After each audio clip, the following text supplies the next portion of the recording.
Salut à toi, c'est Sam. Bienvenue dans un nouvel épisode des podcasts de tous les possibles.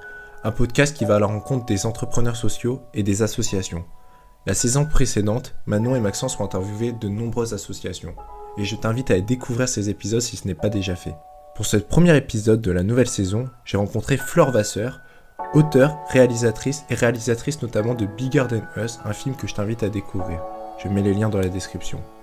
Si ce n'est pas déjà fait, je t'invite à t'abonner à ce podcast et à lâcher un avis à la fin de cette écoute. Pour nous retrouver, ça se passe sur Instagram, Facebook, notre site internet touslespossibles.co. Sur ce, je te laisse avec Flore. Bonne écoute à toi.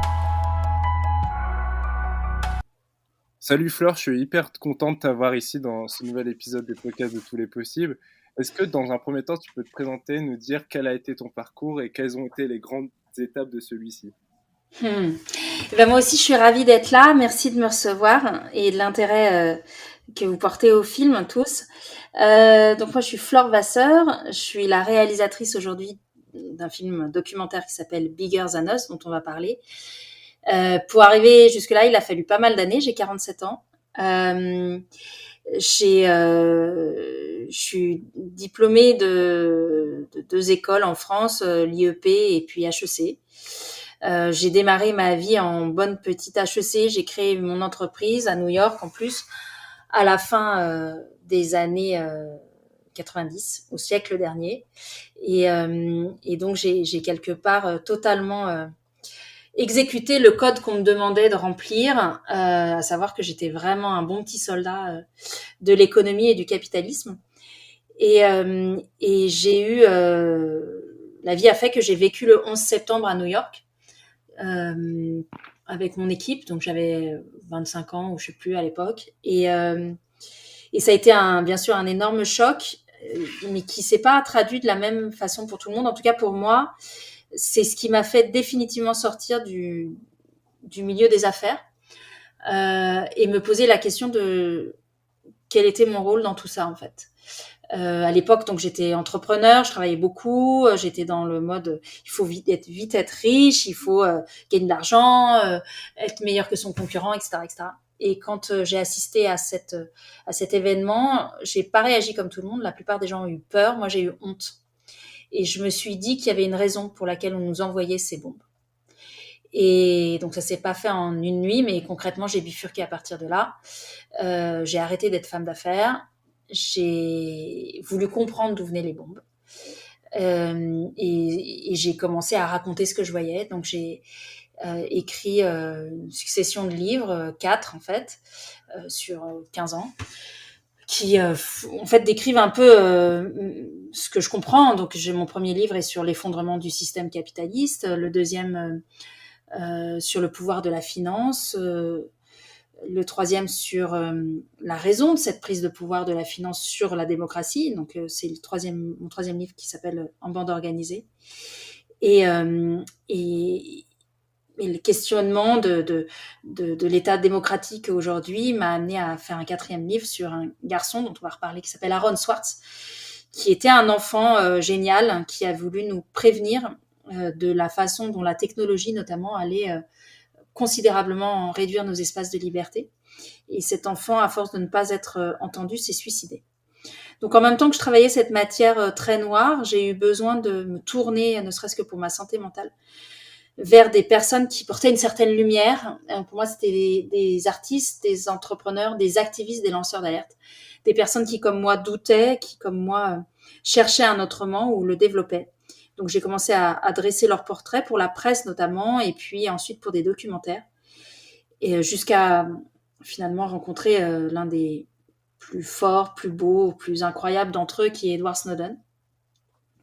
Et voilà. Et aujourd'hui, je viens de finir et de mettre au monde ce film Bigger Than Us qui raconte comment 7 jeunes de 18 à 25 ans dans le monde sont en train de changer la donne, changer la vie autour d'eux, parce qu'ils se lèvent alors que les adultes ont déserté, et parce qu'ils changent la vie, sauvent la vie pour les gens autour d'eux, que ça soit sur la question de la liberté d'expression, du droit des femmes, de la sécurité alimentaire, de l'accueil de migrants, de l'éducation de migrants, du changement climatique, de la surconsommation, etc. Et voilà, et c'est un film on peut encore voir au cinéma. Ok, parfait. De toute façon, on reviendra sur le film, on parlera du film tout à l'heure, qui est vraiment excellent, justement. Et du coup, dans ta présentation, tu parlais des livres que tu as écrits. J'ai fini il n'y a pas longtemps ton roman, Ce qui reste de nos rêves, où tu parles justement d'Aaron Swartz, qui est un génie de l'informatique, comme tu disais. Et dans ce livre, notamment, tu évoques ta rencontre avec Larry Lessig, qui est aussi un des pères de l'Internet libre. Est-ce que tu peux nous raconter cet épisode de ta vie où tu as été amené à Mm. rencontrer justement Julian Assange, Lessig, et à dresser ce Mm. portrait d'Aaron Swartz? Tu l'évoques Mm. dans le bouquin, mais du coup, nous raconter un peu leur combat, parce que c'est quelque chose dont on parle peu. On a tendance à beaucoup voir dans l'actualité plus les portraits un peu négatifs de Mark Zuckerberg et puis de toutes ces affaires. Mm. Mm. Ah bah c'est les anti Mark Zuckerberg. C'est l'équipe d'en face en fait, que personne regarde et qu'en général sur laquelle on tire à boulet rouge tout en encensant Mark Zuckerberg. On a vraiment un problème de prise de conscience en fait. Je te l'ai dit, moi j'ai été intéressée par ceux qui doutaient, enfin je suis intéressée par ceux qui doutent, qui n'acceptent pas le discours ambiant, qui le prennent pas nécessairement pour argent comptant et puis qui essayent de nous alerter en fait, qui ont cette espèce de lien assez viscéral avec l'idée de justice. Et alors oui, je suis à chaque fois c'est des rencontres complètement improbables que je fais. Julian Assange, je l'ai croisé à une conférence. Je lui ai pas parlé longtemps. C'est plutôt quelqu'un qui m'a fait peur, pour être franche. Pour un tas de raisons. À l'époque, tout le monde l'encensait, mais moi, c'est quelqu'un qui m'a mis mal à l'aise. On pourra en reparler. Je trouve que ce qui lui arrive est horrible, horriblissime. Ouais, ça fait 8 ans qu'il est enfermé, il me semble. Ouais, c'est absolument horrible. Après, je mettrai pas toutes les personnes que je vais citer dans la même équipe non plus. Donc, c'est pour ça que je fais une petite digression là-dessus. Donc voilà, effectivement, j'ai pu rencontrer Assange et puis un jour, de façon complètement déconnectée pour le coup, j'ai rencontré l'un des hommes qui compte le plus dans ma vie, effectivement, Larry Lessig. Et je l'ai rencontré complètement par hasard à une autre conférence de laquelle il partait, moi aussi, et on s'est retrouvés dans le même taxi. Et enfin voilà, c'est des rencontres qui changent votre vie. Et on a parlé, j'ai compris qui il était. À l'époque, je le lisais parce que donc Larry Lessig, c'est un professeur de droit constitutionnel à Harvard qui a inventé les licences Creative Commons, qui a été un des pionniers de l'Internet et qui a tout de suite pensé qu'Internet devait être un terrain de partage de la connaissance et de la culture. Donc il a créé un droit juridique pour ça. En face, il y a précisément Mark Zuckerberg et toutes les marques. Donc voilà, il n'a pas gagné, mais il a essayé de faire ce qu'il a pu. C'est quelqu'un qui est un artiste dans l'âme et qui est un amoureux de la démocratie. C'est le le plus important constitutionnaliste aux États-Unis, et c'est quelqu'un qui, à l'époque, traversait deux choses.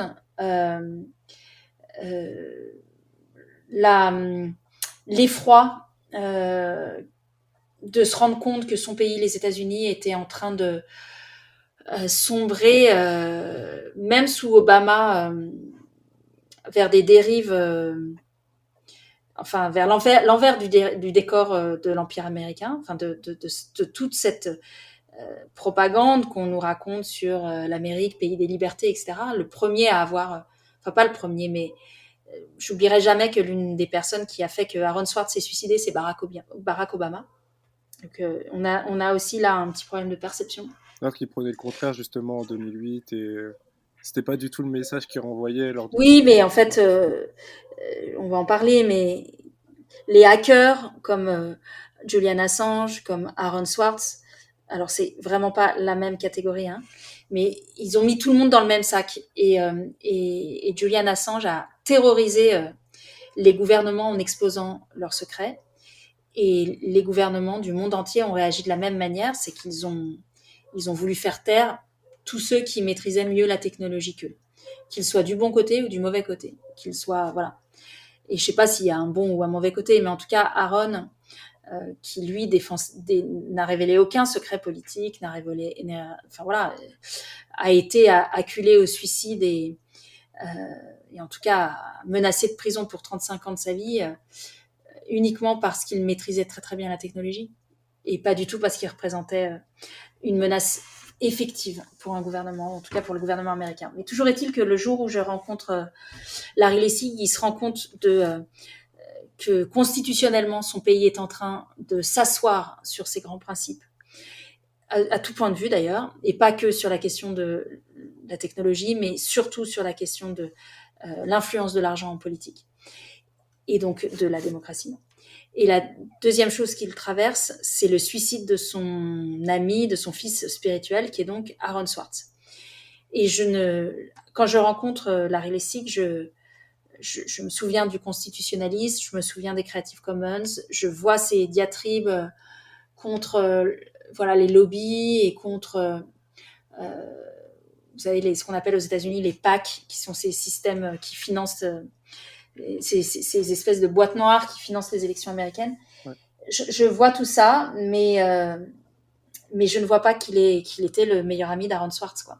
Et alors que le suicide d'Aaron vient d'arriver et que ce suicide, moi, m'obsède pour les raisons que j'ai évoquées tout à l'heure. Aaron était donc un garçon américain né en, je crois, 98,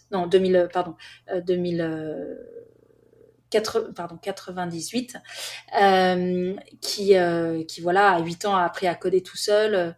À 12 ans, il a rencontré Tim Berners-Lee, le fondateur, le père du web d'ailleurs, et il a commencé à travailler à l'université du MIT aux États-Unis avec lui. Il a arrêté l'école, c'était un prodige en fait.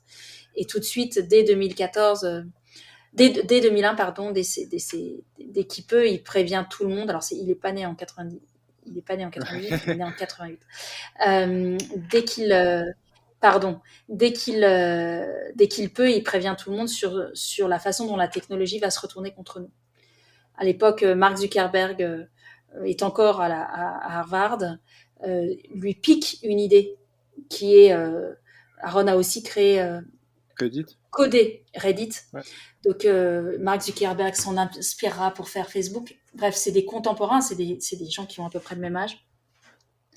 Mais voilà, il y a deux webs qui se disputent et il y en a un qui gagne.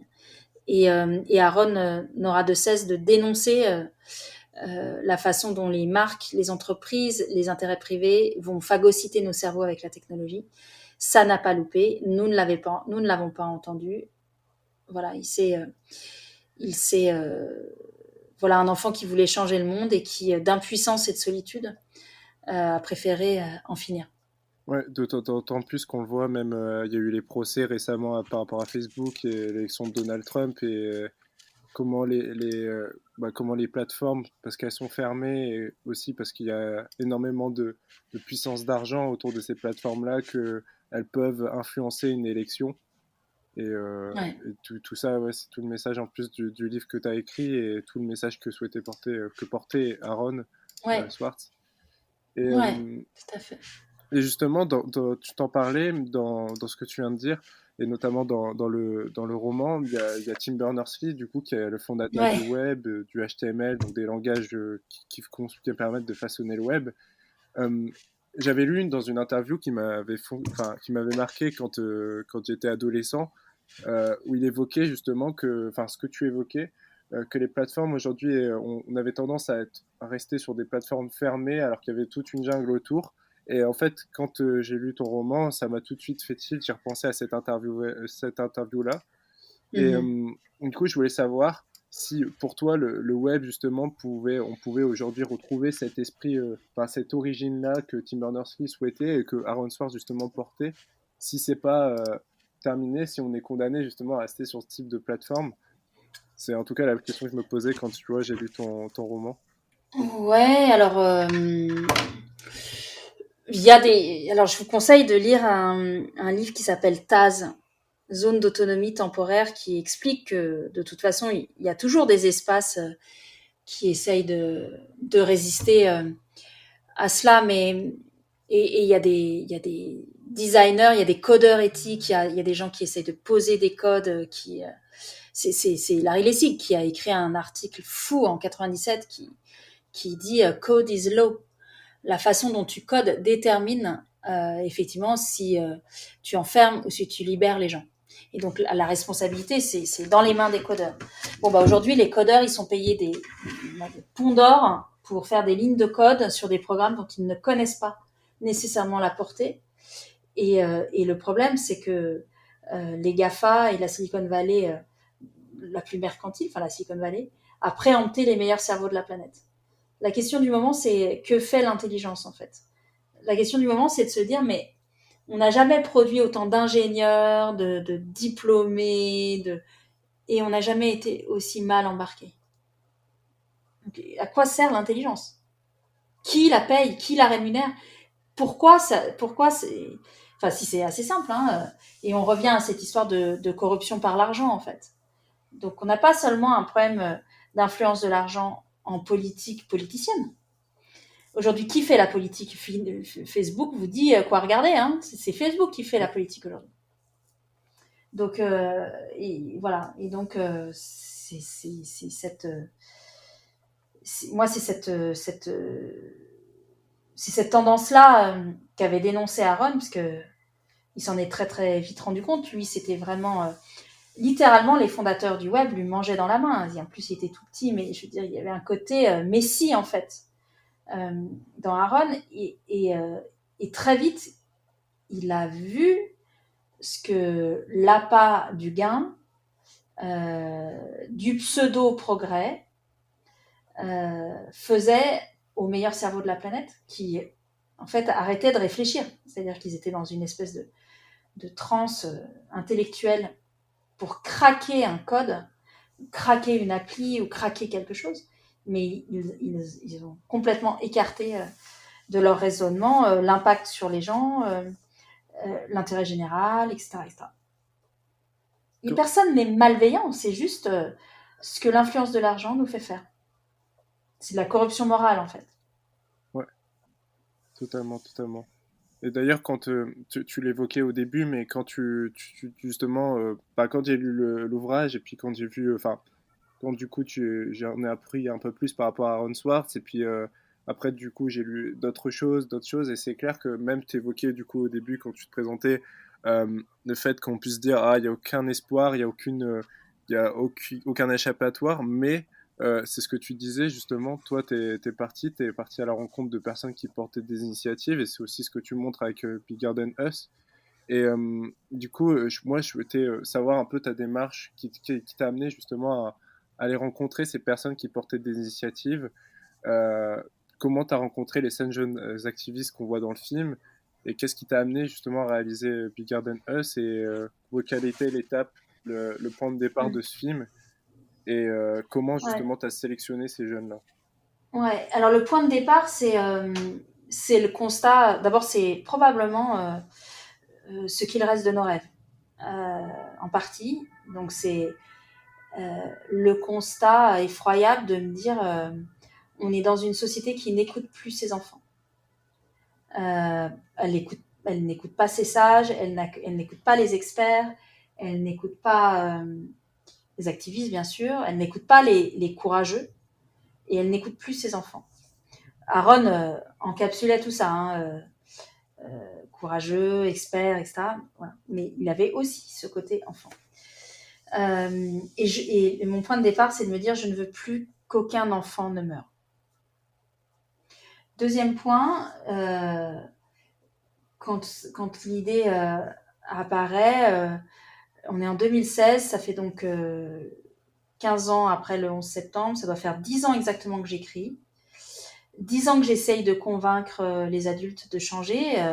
J'ai réalisé un film avec Aaron Swartz, avec Edward Snowden et Larry Lessig d'ailleurs à Moscou. Meeting Snowden. J'étais sûre que les gens comprendraient, que ça leur donnerait envie d'être comme lui, de changer, de s'engager, etc. Et je vois bien que les adultes en fait trouvent le film comme ils le trouvent d'ailleurs bien ou pas, mais plutôt, voilà. Mais qu'à chaque fois, ils me disent, non, mais tu sais, il est tellement incroyable, il est tellement fort, moi, je suis tellement pas comme lui que du coup, tu sais quoi, je vais pas changer. Donc, je me rends compte que mon travail de valorisation des courageux ou de nouveaux rôles modèles joue à contre. C'est-à-dire que les gens, au contraire, vont les trouver tellement pas accessibles qu'ils vont même, ça va cautionner le fait de rien faire. Donc, j'ai un profond sentiment d'impuissance. Je suis très triste avec cette histoire d'Aaron. Larry lui-même a essayé de se présenter à la campagne électorale de 2016 pour la primaire démocrate. Il a été arrêté par le Parti démocrate. Je suis dans un moment, mais qu'est-ce qu'on peut faire, quoi? Donc j'ai un grand sentiment d'impuissance. Et il y a autre chose qui vient me percuter, c'est mon fils de 7 ans, à l'époque, qui me dit, maman, ça veut dire quoi, la planète va mourir? Donc je me dis, j'ai passé 10 ans de ma vie à décortiquer ce système, et ça sert à rien. Tous mes amis, ou les gens que j'aime, sont mal, et en plus, les adultes auxquels je m'adresse ne bougeront pas, et mon fils, je ne sais même pas comment commencer à lui expliquer ce qui est en train d'arriver. Et là, je me suis dit, en fait, l'histoire la plus importante à faire, c'est une explication pour mon fils, en fait. Je me dois de trouver quelque chose pour lui. Et il n'y a rien de plus important. De trouver pour lui justement des Snowden ou des Aaron Swartz, mais de son âge, dans lequel des rôles modèles positifs, dans lequel lui il puisse se projeter de la même manière que moi je me projette sur des Snowden, des Lessig, etc. Je me projette dedans, d'ailleurs. Et donc je me dis, je vais faire un film pour mon fils sur ça. Et la journée même, comme quoi c'est fou, hein, je regarde, mon meilleur ami m'envoie une conférence TED de Melati à TED. Et je la vois sur scène et je fonce en me disant il faut que je raconte cette histoire. J'en fais un premier documentaire en 2016 qui s'appelle Et si les enfants changeaient le monde. C'est pour Arte. Et je pense ainsi répondre à la question de mon fils. Sauf qu'en fait, quand je rencontre Melati, à travers elle, je vois Snowden, je vois Aaron Swartz, je les vois tous en fait. Sauf qu'elle a 16 ans. Ça fait déjà 4 ans qu'elle agit. Elle en est déjà à son 2e burn-out. Et très vite, je me rends compte que dès le premier film, je me dis, mais est-ce qu'elle est toute seule? Donc, je vois dès 2016 qu'en fait, il y a plein de jeunes qui sont en train de se lever, de faire des trucs. Qu'il y a déjà d'autres journalistes qui en ont parlé, mais que ça n'atteint pas un volume suffisant d'intérêt. Et je me rends compte aussi que Melati risque de ne pas tenir. Parce qu'elle a 16 ans, ça fait déjà 4 ans qu'elle agit, et elle en est à son 2e burn-out. Et je me dis, il faut que je l'aide. Et donc, je fais la même chose qu'avec Snowden, finalement, quelque part. Je lui dis, viens, on va autour du monde rencontrer des gens comme toi. Ce qu'il faut, c'est que tu comprennes que tu n'es pas seul. Et voilà comment est né le film. À partir de là, je fais une grande enquête avec Anouk et Dorothée pour trouver les profils les plus solides, les plus sincères. Voilà, on parlait il y a différents profils dans les lanceurs d'alerte, les activistes. Il y en a qui sont là pour eux-mêmes, il y en a qui sont là pour les notes, il y en a qui sont là parce que les parents sont derrière, il y en a qui sont là parce que c'est une question d'ego, ça fait chic. Moi, tout ça, j'écarte en fait. Il y en a qui sont là parce que c'est leur vie. Et c'est ceux-là qu'on finit par aller voir. Et c'est vraiment incroyable parce que dans le film, justement, t'abordes, Melati et toi, vous partez justement découvrir des jeunes qui vont traiter davantage d'éducation, une personne qui va construire une école, une personne qui va lutter contre l'industrie pétrolière et tout. Et c'est incroyable parce que du coup, ça aborde tous les sujets de notre temps. Et beaucoup de jeunes, quand ils vont le voir, ou même du coup les bénévoles de l'association qu'on préside, Manel et moi, ont adoré le film, justement, le message du film pour ça, parce que du coup, on peut facilement se reconnaître et quand on est jeune, être touché et impacté.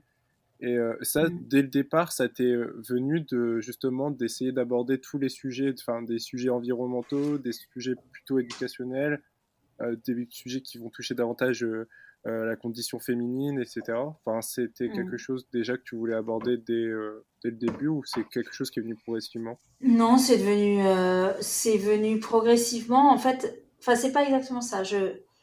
Euh, pour cadrer la recherche de ces personnes, je me suis intéressée aux objectifs du développement durable. Il y en a 17 et j'ai pris ceux qui, selon moi, enfin, j'ai écarté ceux qui, selon moi, n'engageaient pas la vie et la mort. Et dedans, il y avait l'éducation des filles. Donc, c'était pas une. J'y suis pas allée bille en tête en me disant je vais faire ça. Mais bien sûr, pour moi, c'est enfin, tout à fait clé. Et après, je sais plus bien si c'était ta question, mais la surreprésentation des filles dans le film, elle est à l'image de la surreprésentation des filles dans ces mouvements, quels qu'ils soient. Les filles, les femmes sont vraiment très nombreuses De sur manière ces générale, même manifs. dans le milieu associatif, c'est un truc de fou. On Exactement. se posait la C'est fou. question, enfin, on Ah remarquait, ouais. c'est vrai que Ouais. Et on peut. Enfin, Sutescal explique enfin, a sa petite idée de pourquoi c'est comme ça, mais moi, j'ai pas triché en fait. Hein. J'ai vraiment été. Voilà, je voulais un équilibre homme-femme. J'ai eu plus de mal à trouver des garçons, c'est vrai, que des filles.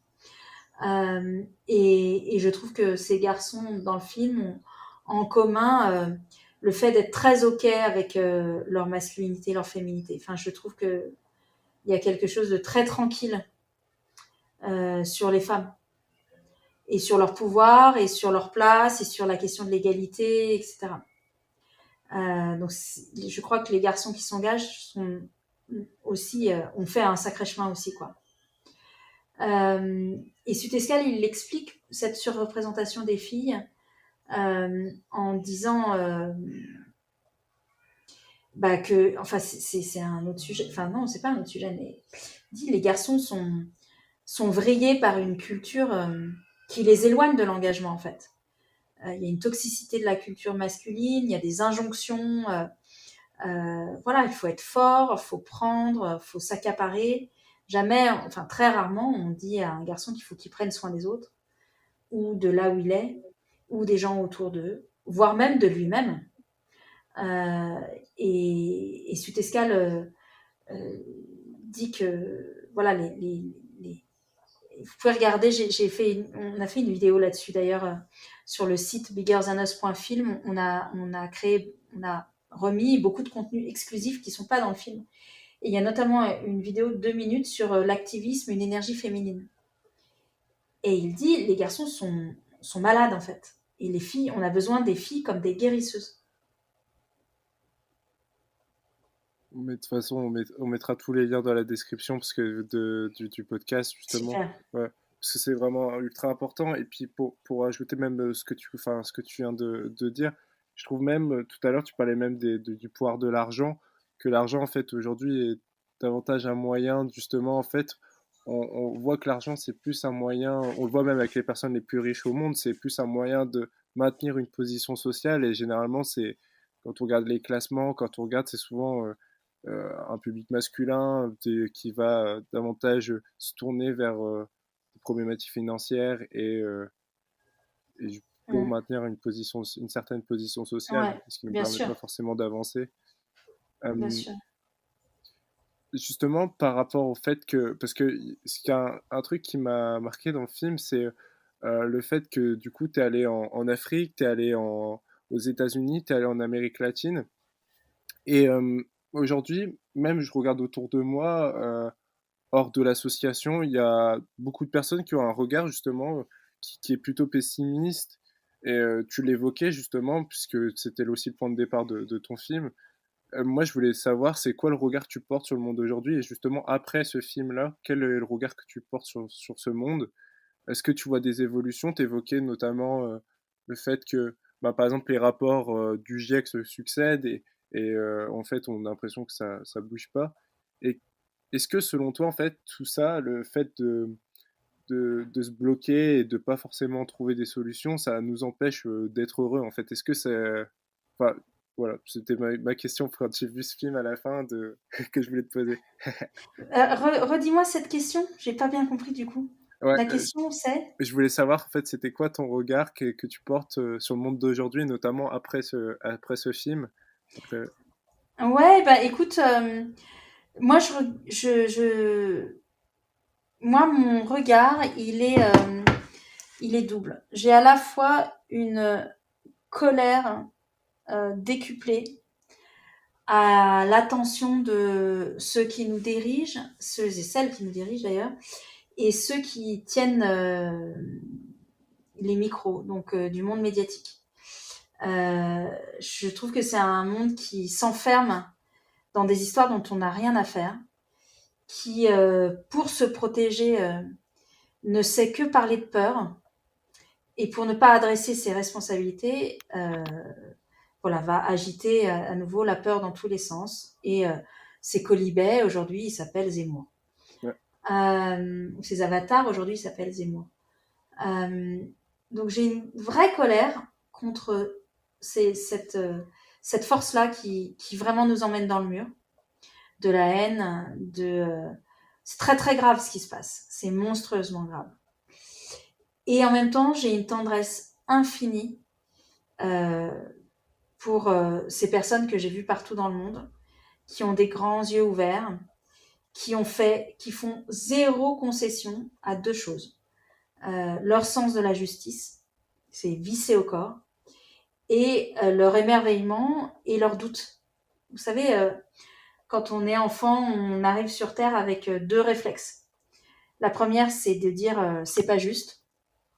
Et la deuxième, c'est de toujours demander pourquoi. Pourquoi c'est comme ci, pourquoi c'est comme ça.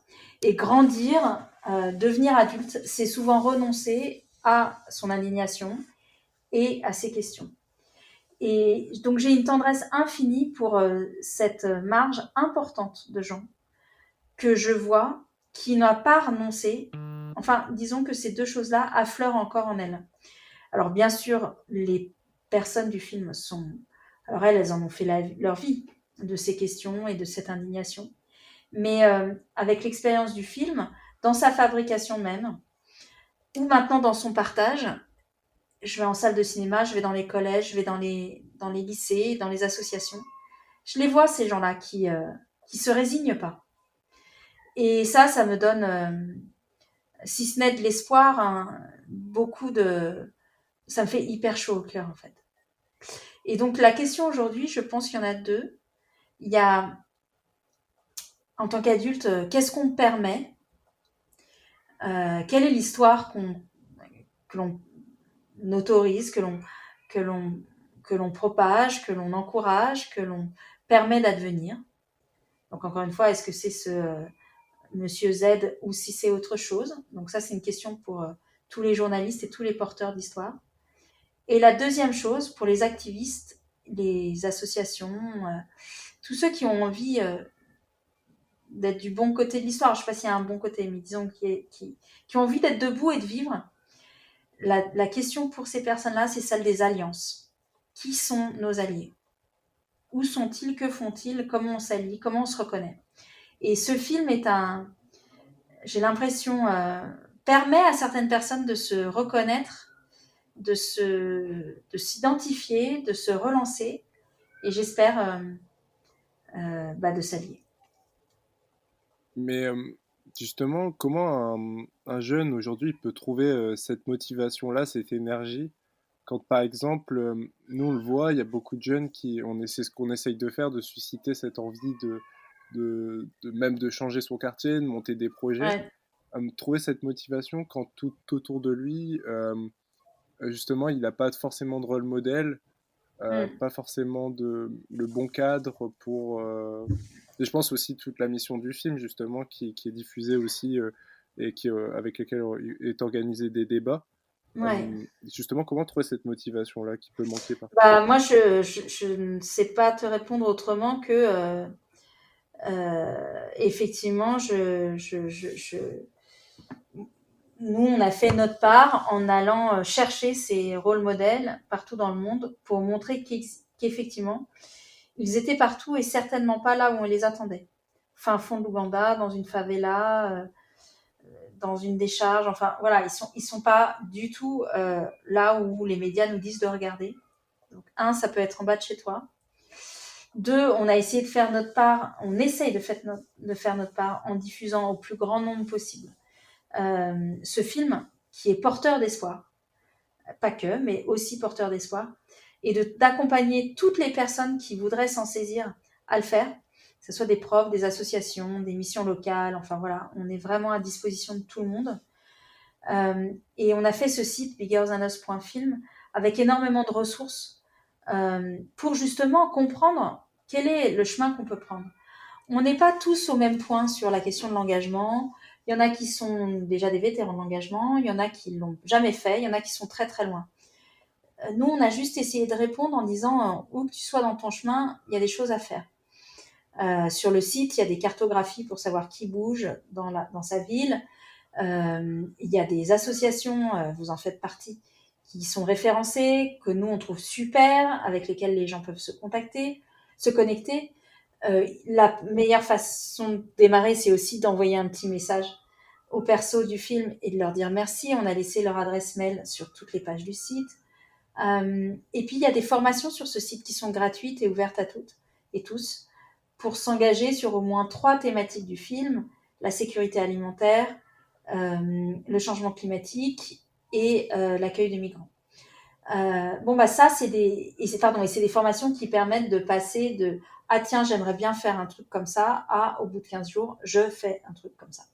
Donc, nous, on n'est pas parfait. Je veux juste souligner qu'il y a énormément de gens qui bougent, que la question la plus difficile est bien celle de la solitude. C'est pour ça que je parlais d'alliance tout à l'heure. Et l'autre paramètre, c'est celui du chemin et donc du temps. Une action va amener à une rencontre, qui va amener à une autre action, qui va amener à une autre action, une autre rencontre, etc. C'est un peu pour ça que j'ai pris du temps au démarrage pour vous expliquer mon parcours. C'est que c'est jamais tout tracé. C'est jamais un projet n'est que le brouillon du prochain en fait. L'essentiel c'est d'être en mouvement. L'essentiel c'est d'aller vers les autres, c'est d'aller vers l'inconnu, c'est d'oser l'aventure. Toutes les choses que j'ai ratées, moi, c'est des choses que j'ai ratées parce que je suis restée chez moi.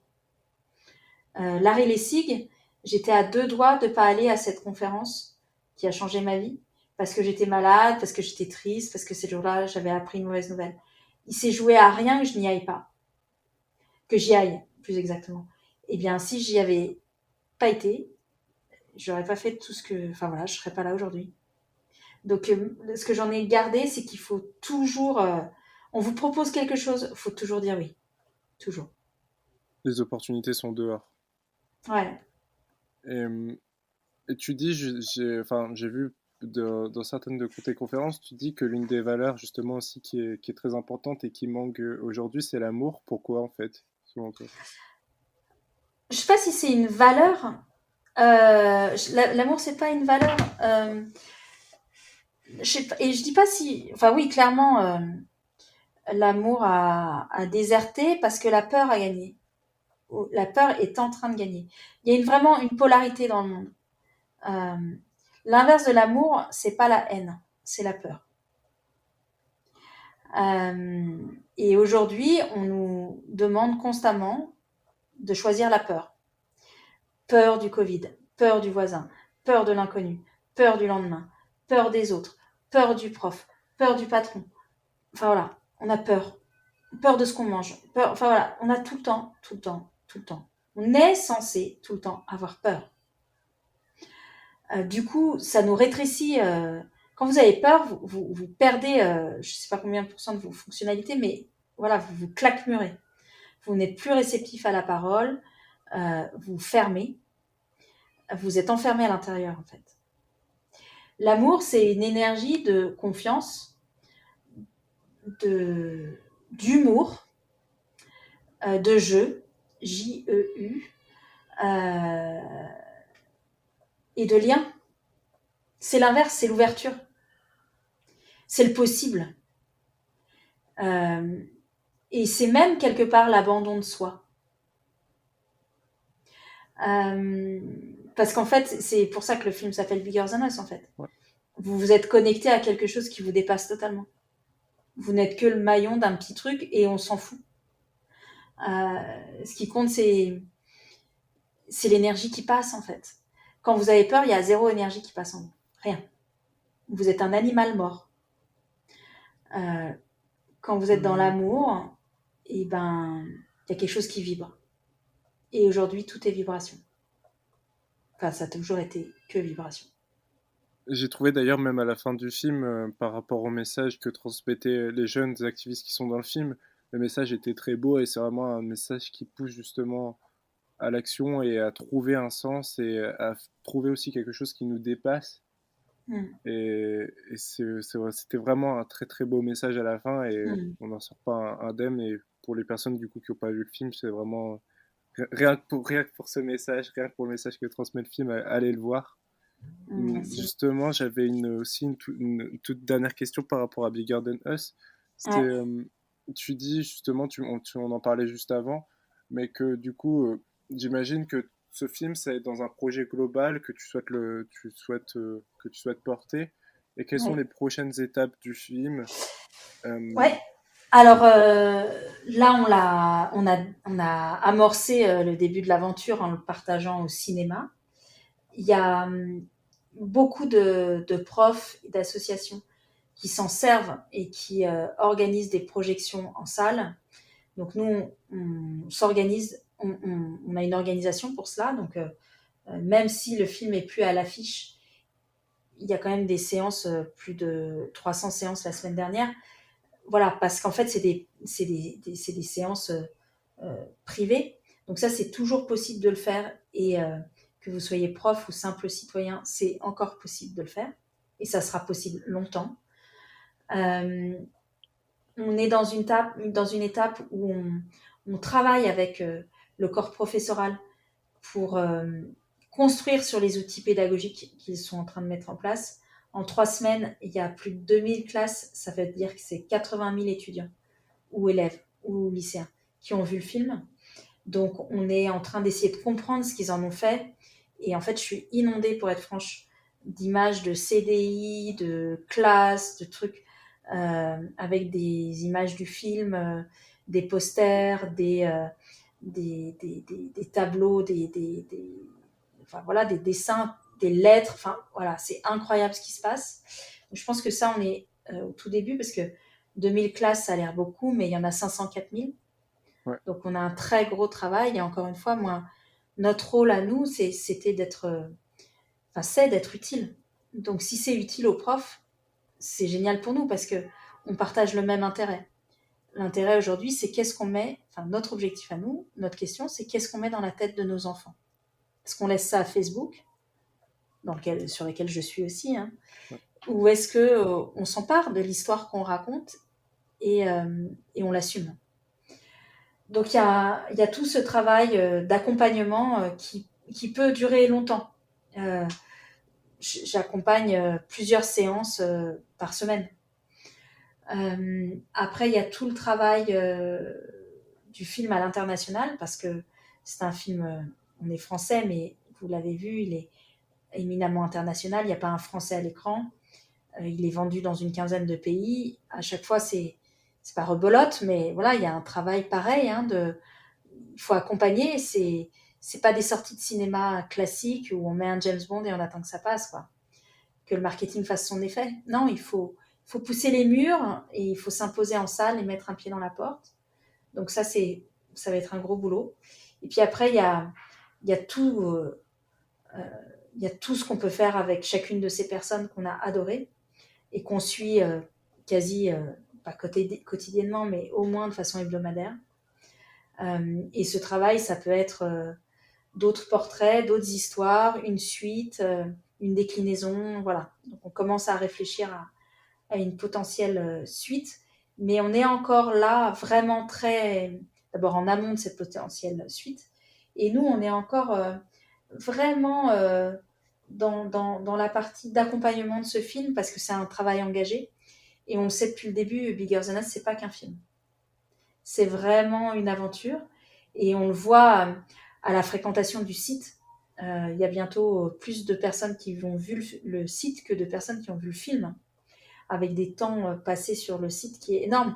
Je pense que si Aaron était vivant, voilà, il m'engueulerait pas trop sur ce que j'ai fait, parce que voilà, tout est en licence libre, la plupart des choses, tout est gratuit, on partage notre connaissance, mais c'est aussi son héritage. Hein.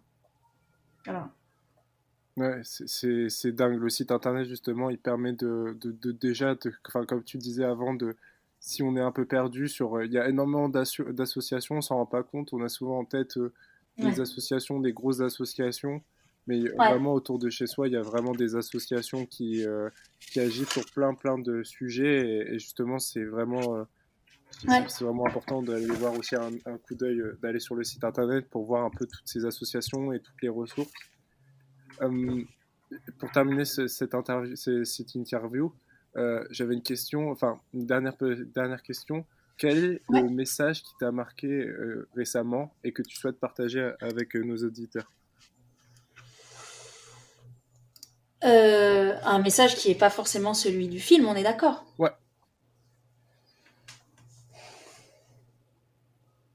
un message de rue, un message, Ouais. une citation de livre, peu importe. Euh,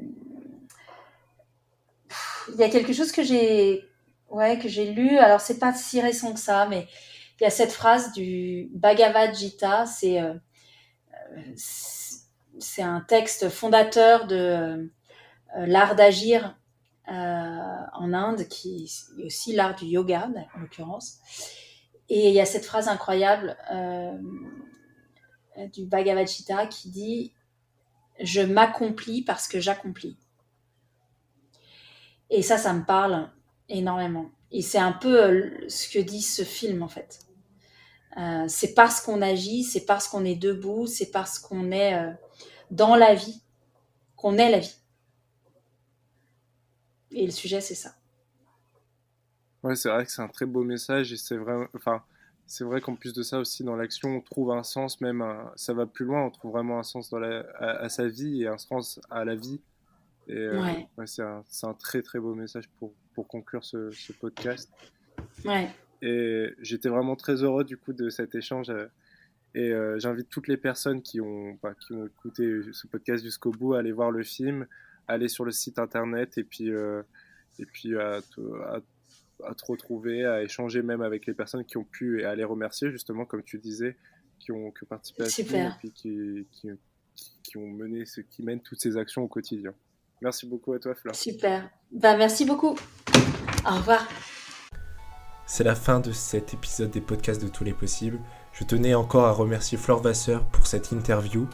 Si tu souhaites découvrir le film Bigger Than Us, ça se passe dans la description de ce podcast.